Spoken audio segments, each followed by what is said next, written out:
আওয়ামী লীগের দমন পীড়ন ছিল ইয়াজিদ বাহিনীর পৈশাচিকতার সমতুল্য, বলেছেন তারেক রহমান।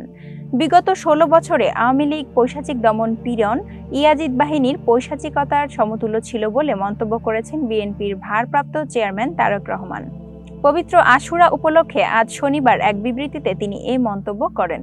তারেক রহমান বলেন, ইসলাম ধর্মের অনুসারীদের জন্য ঘটনাবহুল ও বিয়োগান্ত স্মরণীয় একটি দিন ১০ মুহররম, যা পবিত্র আশুরা হিসাবে পালন করা হয়।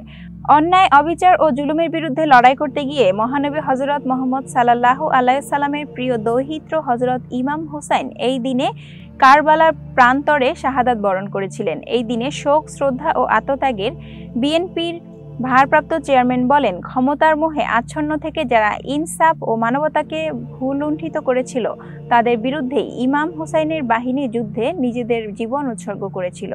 কারবালায় ইমাম হুসাইনের বাহিনীর শাহাদাত বরণ সর্বকালে দেশে দেশে অত্যাচারীর কবল থেকে মুক্ত হতে নিপীড়িত মজলুম মানুষকে উদ্দীপ্ত করে আসছে।